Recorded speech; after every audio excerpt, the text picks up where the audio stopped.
Oh, goodness. There was supposed to be some sort of splash screen here. Oh well, I'm too lazy to change it. This is Yusuf from Crafty Acuity. Once again, showing you some more of my artwork.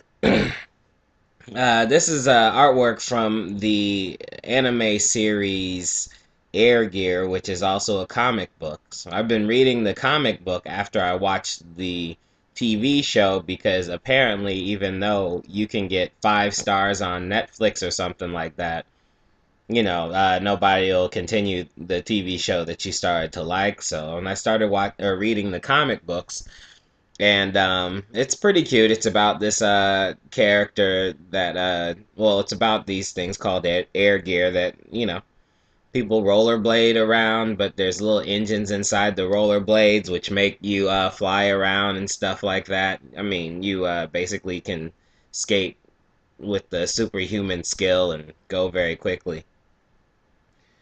I've always thought it was interesting because they throw in a lot of characters, which are basically character tropes, but they try to add a strong story into all of them. And also, there's a good theme about working hard and getting better at things.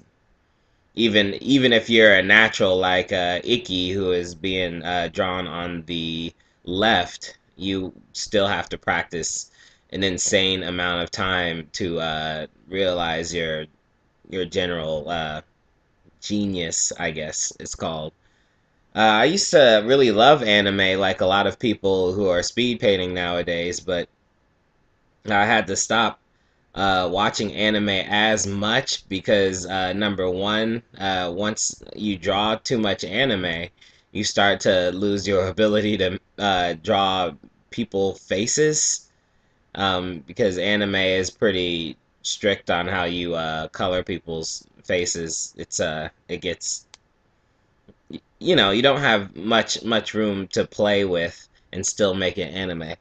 Also, I used to get a little irritated when people would just look at my artwork and say that it was an anime style, as if that wasn't what I was going for, or they wanted credit for uh, being able to tell me what it was.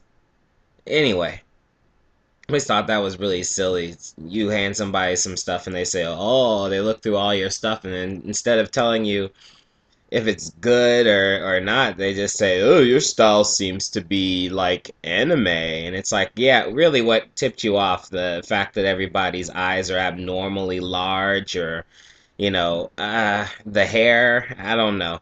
Anyway, in the comic book, it gets pretty interesting, like all comic books do when put up against their cartoon counterparts. But I do suggest giving it a read, obtaining a copy of a lot of them, however you do it. But it does take a long time to read, and I haven't gotten close to the end, so uh, have at it right there. The character on the right, uh, Agito slash Akito, is this split personality disorder character who basically, when the patch is on one side of the eye, he's uh, some sort of angry killer, and when the patch is on the other side of the eye, he's this super effeminate gay guy who's basically in love with Ikki, which is on the left again.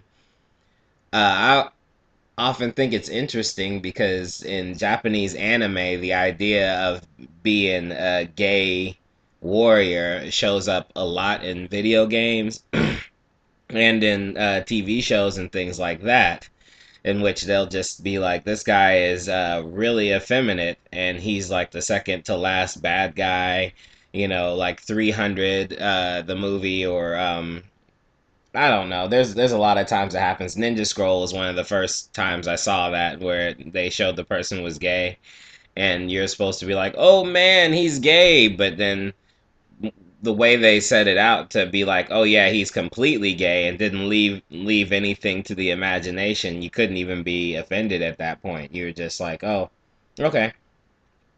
Anyway, I always think it's weird when Well, I wonder what they're doing in anime that makes having gay people in the animation uh, so so acceptable. I mean, I don't know that much about Japan, and I don't know how freely they accept gay people, but for the artistic medium, knowing that it's coming to the Western countries or whatever to show off, gay characters, um, to in cartoons where the characters aren't really that mature, it makes it really interesting. Are they even going out on a limb there, or because somewhere in this TV series, these two kiss, or Agito kisses Ikki, and Ikki is a little surprised, and then they have another episode of them living together. It just gets a little weird, but it's also done in a comical way, and I think that it's very interesting. I mean, I'm not really offended by gay people anyway, but I think that it's very interesting how they portrayed that because I basically didn't have my senses peaked, my spidey senses. Anyway, I hope you enjoyed this, and I hope you enjoy the stuff. Comment on below. Tell me I suck, or tell me if you like me. Anyway, I'll talk to you later. Bye.